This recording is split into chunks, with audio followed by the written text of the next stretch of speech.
በወገዲ ወረዳ የመሸገው ያገዛዙ ኃይል የመብረቁ ክፍለ ጦር ባደረገው የደፈጣ ጥቃት ከባድ ቁሳዊ ውድመት ማድረሱ ተነገረም።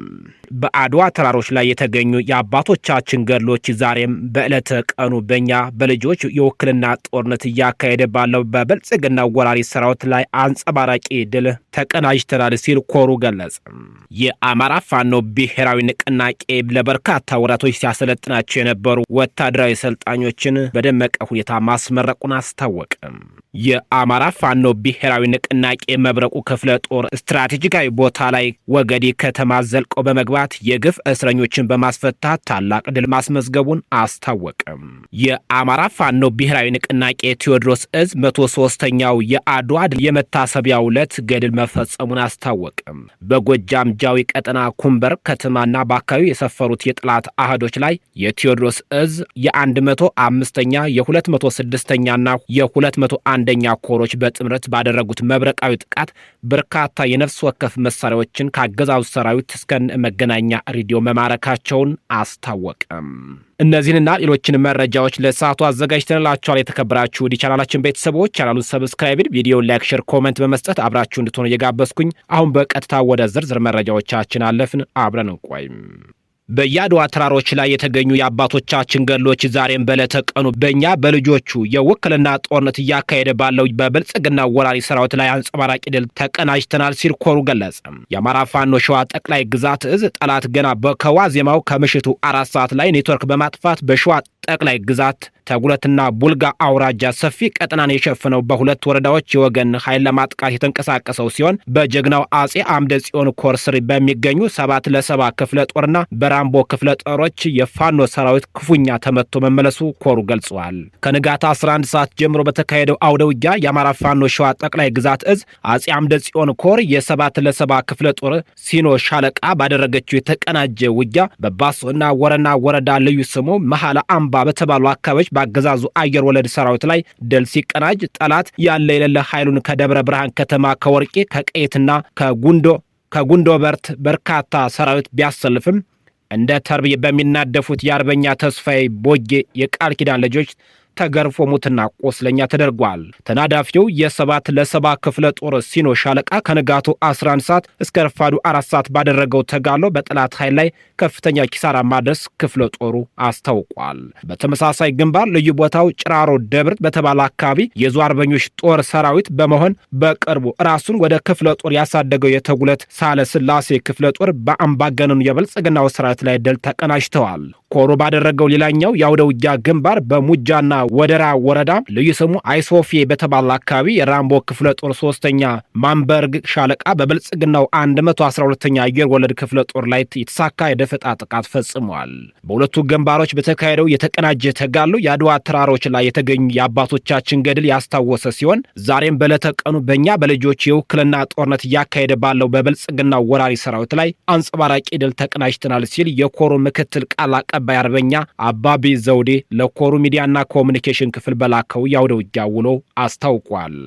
የአማራ ፋኖ ብሔራዊ ንቅናቄ ቴዎድሮስ እዝ 103ኛውን የአድዋ ድል የሚያስታውሰው ገድል ፈጸመ። በጎጃም ጃዊ ቀጠና ኩምበር ከተማና አካባቢው የሰፈሩት የጠላት አህዶች ላይ የአማራ ፋኖ ብሔራዊ ንቅናቄ ቴዎድሮስ እዝ የ105ኛ የ206ኛና 201ኛ ኮሮች በጥምረት ባደረጉት መብረቃዊ ጥቃት 2 ዲሽቃ 10 ብሬን 4 ስናይፐርና የክፍለ ጦሩ መገናኛ ሬዲዮን ጨምሮ በርካታ ወታደራዊ ቁሳቁሶች ማርኳል። የካቲት 23 ቀን 2018 ዓ.ም አነጋግ ላይ በተደረገው ውጊያ የጠላት ወታደራዊ መኮንኖች ከነ እግረኛ ሰራዊታቸው ተደምስሰዋል። ከ3 ክንድ ብርቱ ኮሮች የተወጣጣ ኃይል አቅደው በተሳተፉበት ዘመቻ ጠላት የቁም ምሽግ ቆፍሮ ከተቀበረበት ዘልቆ በመግባትና አፈና በመፈጸም የጠላትን ሎጂስቲክና የሰው ኃይል መማረክና መደምሰስ ተችሏል። የእጅ ቦምቦችን በብዛት በመጠቀም በተፈጸመው በዚህ አስደናቂ ወታደራዊ ጀብድ ከተማረኩት ቁሳቁሶች መካከልም ከ200 በላይ የነፍስ ወከፍ መሳሪያዎች፣ 8 ብሬን መትረየስ፣ 4 ስናይፐር፣ 2 ዲሽቃ እስከነሙሉ ክሻፈው፣ 50 ሺህ በመካዝን የተቀመጠ የክላሽና የብሬን ጥይት፣ 4 መገናኛ ሬዲዮኖች፣ በርካታ የእጅ ቦምቦችና ሌሎችም ወታደራዊ ቁሳቁሶች ይገኙበታል። እንዲሁም 32 የመከላከያ አባላት በእጅ ሲማረኩ እንደ ማዕረጉና ማንነቱ የተጣራ ያለ ከፍተኛ አዛዥ ጨምሮ ከ150 በላይ የጠላት ሰራዊት ተደምስሰዋል። የፋሺዝም መንፈስ ወራሽ የሆነው የአብይ አህመድ አገዛዝ ከባዕዳን ኃይሎች ጋር በመተባበር በአማራ ህዝብ ላይ የከፈተውን የጥፋት ዘመቻ ለማስቆም ቆርጠን መነሳታችን በዕለተ አድዋ ቃላችን በድጋሜ በማደስ አረጋግጠናል ብለዋል። በወገዲ ወረዳ የመብረቁ ክፍለ ጦር በአብይ አህመድ ሰራዊት ላይ መጠነ ሰፊ ማጥቃት በመሰንዘር ድል አስመዘገበ። በደቡብ ወሎ ዞን ወገዲ ወረዳ ውስጥ በሚንቀሳቀሱ የንጉስ ሚካኤል አሊ ኮር ስር የሚገኝ መብረቁ ክፍለ ጦር ከትላንት የካቲት 21 ቀን 2018 ዓ.ም ከምሽቱ 5 ሰዓት ጀምሮ በወረዳው በተለያዩ አካባቢዎች ሰፍሮ በሚገኘው የአገዛዙ ኃይል ላይ የተቀናጀና ብርቱ ማጥቃት መክፈቱ ተገለጸ። ከክፍለ ጦሩ የተገኘው መረጃ እንደሚያመላክተው የፋኖ አባላቱ በታቀደ የቆረጣ ስልት ጠላትን ግራ በማጋባት ከፍተኛ ጉዳት እያደረሰ ይገኛል። በዚህም ኦፕሬሽን ላይ በርካታ ሻለቆች የተሳተፉ ሲሆን እንደነ ሀብትነውና ነብሮ ሻለቃ በሸመኔ ያጊኒ ቦረቦረና የጉርባ አቅጣጫዎች የጥላትን እንቅስቃሴ በመቁረጥ ድንገተኛ ጥቃት ሰንዝረዋል። አሳምነው ሻለቃ ምድር ገበያ በተባለ ስፍራ በወሰደው እርምጃ በርካታ የጸጥታ ኃይሎች ሚኒሻዎችን ደምስሷል። የወረዳው ወቅታዊ ሁኔታ ውጊያውን አሁንም ግለቱን ጠብቆ በቀጠለበት አብዩ ጉርባ፣ ያጊ፣ ሸመኔና ምድር ገበያ አካባቢዎች የክፍለ ጦሩ አባላት አመቺ ቦታዎችን በመያዝ የጥላትን እንቅስቃሴ መግታት ችለዋል። በአሁኑ ወቅት የወገዲ ወረዳ በፋኖ ኃይሎች ተከባ የምትገኝ ሲሆን በአብይ አህመድ ሰራዊት በኩል ከፍተኛ መንፈስ መላሸቅና የመሸነፍ ስሜት እየታየ ይገኛል። አባይ አስገብቻለሁ እያለ ሲፎክር የነበረው ኃይል አሁን በገባበት አጣብቂኝ ምክንያት መውጫ አጥቶም በከፍተኛ ጭንቀት ላይ ይገኛል ሲል ክፍለ ጦሩ ገልጿል። ምንም እንኳ የሟቾችና የቁስለኞች ቁጥር በዝርዝር ባይገለጽም ያገዛዙ ኃይል ከፍተኛ የሰው ኃይል ማጣቱና ቀሪው ኃይልም እጅ ለመስጠት የሚገደድበትን ሰዓት ቀርቧል። የአካባቢው ነዋሪዎች እንደሚሉትም ውጊያው እጅግ ጠንካራና ድምፁም በከባድ እንደሚሰማ ገልጸው የፋኖ ኃይሎች በየአቅጣጫው የበላይነትን ይዘው እንደሚንቀሳቀሱ አረጋግጠዋል። በተመሳሳይ በዛሬው ዕለት የካቲት 23 ቀን 2018 በደቡብ ወሎ ዞን በምትገኙ ስትራቴጂካዊ ወገዲ ከተማ በፋኖ ኃይሎች ቁጥጥር ስር ውላለች። መብረቁ ክፍለ ጦር ውጊያውን በማጠናከር በተለያዩ አቅጣጫዎች ባደረገው እልህ አስጨራሽ ውጊያ ወገዲ ከተማን ዘልቀው በመግባት የግፍ እስረኞችን በማስፈታት ታላቅ ድል አጎናጽፏል። በዛሬው ዕለት የካቲት 23 ቀን 2018 በደቡብ ወሎ ዞን የምትገኙ ስትራቴጂካዊ ወገዲ ከተማ በፋኖ ኃይሎች ቁጥጥር ስር ውላለች። በንጉስ ሚካኤል አሊ ኮር ስር የሚንቀሳቀሰው መብረቁ ክፍለ ጦር በከተማዋ በነበረው የመንግስት የጸጥታ ኃይል ላይ ድንገተኛ ጥቃት በመሰንዘር ከተማዋን አዳሩን ተቆጣጥሯል። እንደ ግንባር ምንጮች መረጃ የፋኖ ኃይሎች ጥቃቱን ያከናወኑት በበርካታ አቅጣጫዎች ከባ በማድረግ ሲሆን ዋና ዋናዎቹን 01 ቀበሌ ከተማ፣ 02 ሰርቶ ማሳያ ቀበሌ፣ በደርቢቱ እና 05 ቀበሌ እንዲሁም 03 ቀበሌ ዙሪያውን በመክበብ ኦፕሬሽን ተከናውኗል። ከዚህ ጋር ተያይዞም የፋኖ ኃይሎች የወገዲ ማረሚያ ቤትን በመስበር በውስጡ የነበሩ እስረኞችን በሙሉ እንዲለቀቁ አድርጓል። በመንግስት ሰራዊት ላይ ከፍተኛ ጉዳት የደረሰ ሲሆን በርካታ ቆስለኞች በአምቡላንስና በፓትሮል ሲጓጓዙ መታየታቸው ተጠቁመዋል። ይህ ወታደራዊ እርምጃ የተከናወነው በመላው ኢትዮጵያ ዘንድ የሚከበረውን የ130ኛውን የአድዋ ድል በዓልን ተገን በማድረግ መሆኑን የክፍለ ጦሩ አባላት ገልጸዋል። የዛሬው ድል የአድዋ አርበኞችን ታሪክ የደገመ ነው ሲል የጦሩ ግንባር ምንጮች አስተያየታቸውን ሰጥተዋል። ወታደራዊ ተንታኞቹ እንደሚሉትም የወገዲ ከተማ መያዝ በደቡብ ወሎ ያለውን የኃይል ሚዛን በእጅጉ ሊቀይረው ይችላል ተብሎም ይጠበቃል። ወደ ሌላው መረጃችን ስናልፍ የአማራ ፋኖ ብሔራዊ ንቅናቄ ደቡብ አማራ ቀጠና አጼ ዘርዓ ያዕቆብ አንደኛ ኮር ለተከታታይ 3 ወራት ወታደራዊ ፖለቲካዊ ስልጠና ያሰለጥናቸውን ምልምል የፋኖ ወታደሮችን በትናንትናው ዕለት አስመርቋል። በአድዋ ዋዜማ ያስመረቃቸው የአብይ አህመድ ስርዓት በአማራ ሕዝብ ላይ እየፈጸመ ያለውን የህልውና አደጋ ለመቀልበስና የህዝቡን ነጻነት ለማስከበር ወሳኝ ምዕራፍ ላይ የሚገኝ የአማራ ፋኖ ብሔራዊ ንቅናቄ ደቡብ አማራ ቀጠና አጼ ዘርዓ ያዕቆብ አንደኛ ኮር እንደ ንስር ተወርዋሪ የፋኖ አባላትን አስመርቀዋል። አጼ ዘርዓ ያዕቆብ አንደኛ ኮር ከአዲስ አበባ 4 ኪሎ ቅርብ ርቀት ላይ የአብይን አየር ወለድ ኮማንዶ በገባበት እየገባ አይቀጡ ቅጣት በመቅጣት የህዝቡን ሰላም ለማስከበር ከሊቅ እስከ ደቂቅ በዱር በገደሉ እየተዋደቀም ይገኛል። ሆኖም በዛሬው ዕለት ከ400 በላይ የሚሆኑ የኮር ፋኖ አባላት በስነ ልቦናና በአካል ብቃት የበቁ ስልጠናን የወሰዱ ሲሆን እንደ ንስር ተወርዋሪ ተዋጊዎችን የህዝባቸውን ደህንነት ለመጠበቅ በብቃት የተወጣላቸው ሰልጣኞችን አስመርቋል።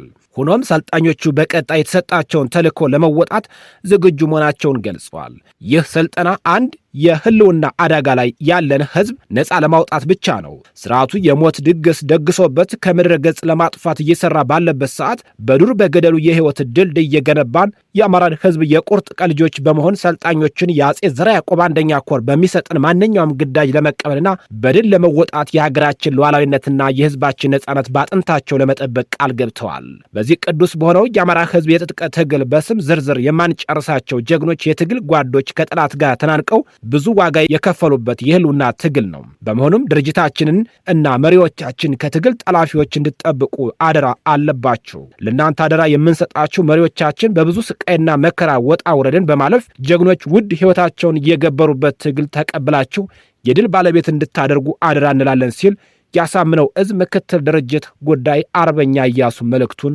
አስተላልፏል። በመጨረሻም የአማራ ፋኖ ብሔራዊ ንቅናቄ ደቡብ አማራ ቀጠና ያሳምነው እዝ አጼ ዘርዓ ያዕቆብ አንደኛ ኮር አመራሮች በተገኙበት በመላው አማራ ህዝብ ላይ ጦርነት ያወጀውን የአብይ አህመድ አረመኔው ድርጊት በርካታ ግፎችና ወንጀሎችን እየሰራ የሚገኝ የአብይ አህመድ ጡት ቆራጭ አረመኔው አገዛዝ ለአንድና ለመጨረሻ ጊዜ ለማስወገድ ስለሚጠበቅብን ሁላችንም በዚህ የምረቃ ፕሮግራም የምትገኙ በሙሉ ራሳችሁን ዝግጁ እንድታደርጉ እያልኩ ለተመራቂ ፋኖች መልካም የምረቃ ጊዜ እንመኛለን ብለዋል። እንደራጃለን፣ እንሰለጥናለን፣ እንታጠቃለን፣ የአማራን ህዝብ ከአረመኔው ጡት ቆራጭ አራጅ ሰራዊት ነጻ እናወጣለን ሲል ኮሩ አስታውቋል። 74ኛ ክፍለ ጦር ላይ የነበሩ ችግሮችን ቤታችን ዘግተን በመወያየት ፈተናል። በአዲስ መልኩ ከክፍለ ጦር ጀምሮ እስከ ሻለቃ ድረስ በአዲስ ሪፎርም በመስራት ተጠናቋል።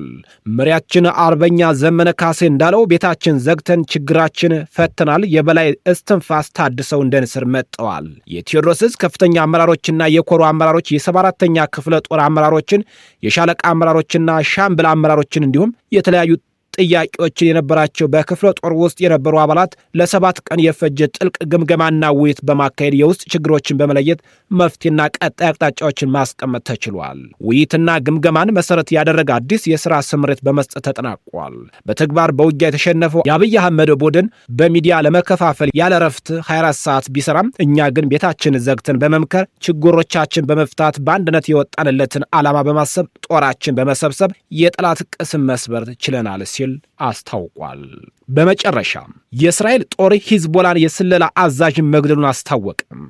የእስራኤል ጦር የሂዝቦላን የስለላ ዋና መስሪያ ቤት ኃላፊ ሆኖ ያገለገለውን ሁሴን ማክሊድን በአንድ ሌሊት መግደሉን አስታውቋል። በሊባኖስ ዋና ከተማ ቤይሩት ውስጥ በተፈጸመው ጥቃት መግደሉን ወታደሮቹ አስታውቋል። የሂዝቦላው ታጣቂ ቡድን የኢራኑን ሉዓላዊ መሪ አያቶላ አሊ ኻሜኒን ግድያ ለመበቀል በሚል በእስራኤል የጦር ሰፈር ላይ ጥቃት መሰንዘሩ ይታወቃል። የሊባኖስ ታጣቂ ቡድን ሂዝቦላህ በኢራን ላይ የሰነዘረውን ጥቃት ለመመከት ወደ ጦርነት መግባቱና የመጀመሪያዎቹን ሮኬቶችን ወደ ሰሜን እስራኤል መተኮሱን አረጋግጠዋል። የቡድኑ መሪ ናይም ቃሲም ወረራውን የመመከት ግዴታችንን እንወጣለን፣ የክብርና የጥንካሬ ሚዲያውንም አንለቅም ሲል ዝግጁነታቸውን ገልጸዋል። ሂዝቦላህ ወደ እስራኤል ሮኬቶችን መተኮሱን ተከትሎ የእስራኤል መከላከያ ሰራዊት ከ50 በላይ ከሚሆኑ የሊባኖስ መንደሮች ነዋሪዎቹ አካባቢያቸውን ለቀው እንዲወጡ አዝዟል። እስካሁን በስለላ አዛዥ ግድያ ዙሪያ ከቡድኑ የተሰጠ ምንም አይነት አስተያየትም የለም። የተከበራችሁና የተወደዳችሁ ቻናላችን ቤተሰቦች ለሰዓቱ ያዘጋጀንላችሁ መረጃዎቻችን እነዚህን ይመስላሉ። ከቆይታዎች በኋላ ደግሞ በሌሎች አዳዲስ መረጃዎች ዳግም እንገናኛለን። በያላችሁበት ጥሩ ጊዜ ተመኘው። ጤና ይስጥልኝ።